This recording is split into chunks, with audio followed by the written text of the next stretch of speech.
Hello दोस्तों, जय हिंद। तो कैसे हैं आप लोग? आई होप आप सब लोग बहुत अच्छे होंगे और सीजीएल मेंस की तैयारी बहुत ही अच्छे से कर रहे होंगे। तो happy Dussehra to all of you. And आप लोगों ने अभी तक सारे मॉक्स ख़त्म कर लिए होंगे और जितना भी रिवीजन और जो भी पढ़ाई करनी होगी अब तक कंप्लीट कर ली होगी, और नहीं भी की है तो परेशान होने की ज़रूरत नहीं है। कुछ इंपॉर्टेंट चीज़ों पे अभी मैं बात करने वाला हूँ। ये है सीजीएल मॉक जो कि लाइव हुआ था टेक्स्ट बुक पे।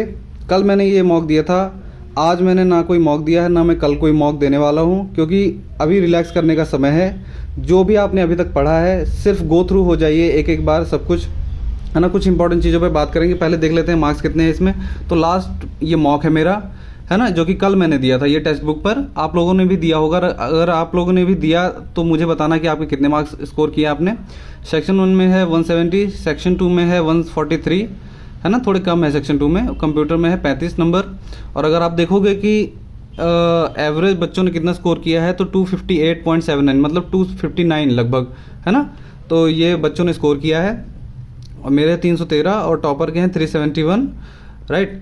तो और ये है कीबोर्ड, है ना। टाइपिंग दोस्तों इस वक्त मेरी स्पीड आ रही है लगभग 35 टू 37 के बीच में आ रही है, और ठीक है, कोई दिक्कत नहीं है। मैं अभी ज़्यादा पुश नहीं कर रहा हूँ खुद को कि मैं 40-45 लेके आऊँ, ठीक है। अगर 35 भी वहाँ पे स्पीड रहेगी तो हो जाएगा। और आप लोगों की भी स्पीड अगर 32 के अबव है तो यकीन मानिए आप लोगों की टाइपिंग क्लियर हो जाएगी, ठीक है। तो परेशान होने की ज़रूरत नहीं है। अभी देखते हैं सॉल्यूशन। इसका सॉल्यूशन में दोस्तों अगर मैं बताऊँ तो मैथ्स ईजी थी, है ना, बहुत ज़्यादा टफ नहीं था। अगर आपने भी दिया होगा तो आपको पता होगा। मैंने एक क्वेश्चन स्किप कर दिया था, मुझे नहीं आता था ये वाला मैंने नहीं किया था। बाकी मैंने सारे अटैम्प्ट किए थे और सारे सही है। रीजनिंग में मैंने एक नहीं किया था, ये वाला मैंने नहीं किया था, है ना, कैलेंडर। बाकी एक ये गलत हो गया मेरा, ठीक है। ये पता नहीं, इजी था, बहुत ही कंफ्यूजिंग मुझे लगा तो मुझसे नहीं हुआ, राइट। सेक्शन 2 में अगर आते हैं तो इंग्लिश मेरी स्ट्रांग है, बट यहाँ पे मैं मात खा गया। इंग्लिश काफ़ी, मतलब मैंने बहुत ज़्यादा गलत कर दिया, ठीक है। अगर आप देखोगे तो लगभग 1 2 3 4 5 6 7 1 2 3 4 5 6 7 8, हाँ 8 गलत है, जबकि 42 ही मैंने किया था, 3 मैंने किए भी नहीं थे। और 42 मैंने अटेम्प्ट किया था जिसमें से 8 गलत है, राइट। तो ये बहुत ही ज़्यादा, मतलब ठीक है, गलत हो गया, अब क्या कर सकते हैं, जो भी है। और अगर आप जीएस देखोगे तो जीएस में मैंने कितना किया है, 1 2 3 4 5 6, हाँ, तो मैंने 19 अटेम्प्ट किए थे जिसमें से 17 सही है और 2 गलत है, राइट। तो गलत कौन कौन सा है? ये एक्सेलरेशन वाला गलत हो गया, इसका एक्सेलरेशन आंसर है, राइट। तो और ये जो मेरा दूसरा गलत हुआ है ये मैंने तुक्का मारा था, मुझे बिल्कुल भी अंदाज़ा नहीं था इसमें क्या होगा। मुझे इतना पता था कि आर्थ्रोपोडा क्या होता है, बट एग्जाम्पल याद नहीं था मुझे। तो इसका आंसर स्नेल्स आएगा, राइट। तो हाँ, इसका आंसर स्नेल्स आएगा। बाकी 17 सही है। और ये इंग्लिश तो बहुत ही गलत हुआ है दोस्तों मेरा। इंग्लिश काफ़ी अच्छी और मतलब थोड़ा टफ लेवल का पूछा गया था, तो क्वेश्चन बहुत ही अच्छे थे, मुझसे नहीं हुए, राइट। इसका आंसर होगा खाली, ये तीसरा सही है, पहला गलत है। और इसमें ये बहुत ही कंफ्यूजिंग था दोस्तों। ऐसी छोटी छोटी चीज़ें, मतलब बहुत ही कंफ्यूजिंग था। अच्छा, मतलब पेपर अच्छा बनाया हुआ था। तो मतलब इंग्लिश में बहुत ज़्यादा ख़राब परफॉर्मेंस रही। इंग्लिश अच्छी होती तो शायद 330-35 तक भी नंबर आ सकते थे मेरे, बट कोई नहीं दोस्तों, है ना। मेंस में देखते हैं क्या होता है, राइट। एमेलिएट ऐसे क्वेश्चन दोस्तों, है ना, थोड़े थोड़े गलत हो गए, बट कोई नहीं, मेंस में हम लोग देखेंगे, बस ठीक है दोस्तों। अभी कंप्यूटर में देख लेते हैं। कंप्यूटर में है 13 सही है और 4 गलत है।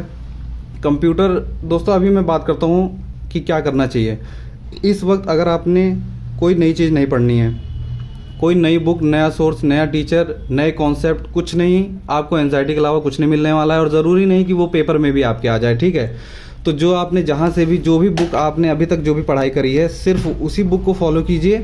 और लास्ट टाइम पे बहुत ज़्यादा हौच पौच करने की कोशिश मत करना। जो भी अभी तक जो भी आपने पढ़ा है, जहाँ से भी पढ़ा है, सिर्फ उस पर भरोसा रखिए। अभी भरोसा रखने वाली बात है अपने ऊपर, अपने सोर्स के ऊपर, अपने टीचर जहाँ से पढ़ा है, बस उस पर भरोसा रखिए और भगवान पे छोड़ दीजिए, है ना।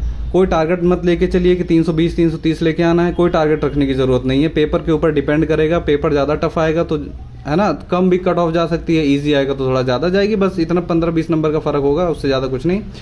तो अभी अपने ऊपर भरोसा रखिए, अपने भगवान पे भरोसा रखिए।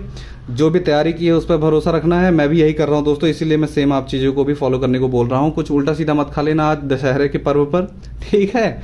और ज़्यादा ट्रैवल करने की भी ज़रूरत नहीं है, घर पे रहिए, आराम से पढ़िए, और परसों अच्छे से देना है हम लोग को लाइक एग्ज़ाम।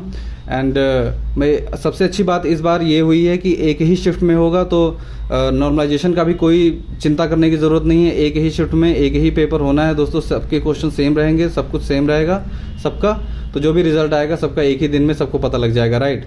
तो कोई इसमें नॉर्मलाइजेशन की चिंता करने की ज़रूरत है नहीं। बस इस वक्त कुछ लाइक नई चीज़ें नहीं पढ़ने की ज़रूरत है। और अगर आपको पढ़ने जैसे टेंशन होना लाजमी है, टेंशन होगी आपको, मुझे भी हो रही है, थोड़ी थोड़ी तो है ही, है ना, बैक इन द माइंड, मतलब दिमाग में चल रहा है कि हाँ एग्ज़ाम है। तो आप क्या करना, just to relax yourself. Last के 5 मॉक जो भी आपने दिए हैं, कहीं पर भी जहाँ पर भी आपने, चाहे वो कोई भी मॉक कहीं पर भी दिया आपने, ऑली बोर्ड पे, टेक्स्ट बुक पे, ग्रेड अप पे, कहीं पर भी, लास्ट के 5 मॉक आप लोग रिवीजन करके उसी को कल जो है सुबह से बैठना, आराम से उसको रिवीजन करके 2 घंटे में आप दोस्तों सिर्फ पढ़ना है आपको, उसको ये नहीं कि आप कॉपी पेन लेके बैठ रहे हो। उसको रिवीजन करके बस रिलैक्स हो जाइए और ये मान के चलिए कि ऐसा ही पेपर आने वाला है और ऐसा ही पेपर आएगा। अच्छे से पेपर दे के आना, है ना, कोई टेंशन नहीं। और दिमाग में बिल्कुल भी मत रखना कि इतना टारगेट रखना है, या फिर कोई वीडियो फालतू की देखने की ज़रूरत नहीं है कि इतना टारगेट लेके चलिए तभी होगा, क्योंकि ये दोस्तों वहाँ पर डिपेंड करेगा ना, बहुत चीज़ें डिपेंड करती हैं एग्ज़ाम हॉल में जाके, है ना। आते हुए क्वेश्चन गलत हो जाते हैं, छोटी छोटी चीज़ें, तो ये सारी चीज़ें लगी रहती हैं आपके साथ, मेरे साथ, तो है ना। तो just to relax yourself, आराम से बैठिए इस वक्त, ठीक है।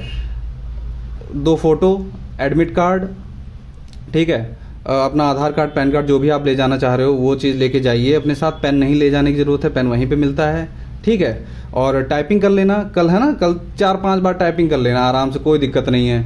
यही सब दोस्तों, बस यही सब अपने एक्टिविटी रखना कल के दिन में, बिल्कुल भी, है ना, उल्टा सीधा चीज़ें मत खाना, ट्रैवल मत करना, बस यही चीज़ें मुझे बतानी थी और मैं भी यही फॉलो कर रहा हूँ, ठीक है। आप लोगों से बात करने का मन कर रहा था मुझे। आप लोग कमेंट सेक्शन में बताना कि आप क्या फील कर रहे हैं इस वक्त, है ना, कैसे नंबर आ रहे हैं आपके, और शेयर कर सकते हो अगर आपको मन करे तो। बाकी दोस्तों मैं चलता हूँ, पेपर कैसा होगा मैं एक रिवीजन, एक लाइक रिव्यू वीडियो बनाऊंगा कि कैसा मेरा पेपर गया, कैसा गया, ठीक है। तो आप लोगों भी उस वीडियो पे फिर कमेंट करना कि कैसा आपका पेपर गया है, जस्ट टू शेयर मतलब योर एक्सपीरियंस एंड ऑल। तो दोस्तों मैं भी विदा लेता हूँ आप लोगों से, परसों मिलते हैं, ठीक है। बहुत बहुत धन्यवाद दोस्तों, जय Hind, love you all and best of luck दोस्तों, बहुत बहुत धन्यवाद।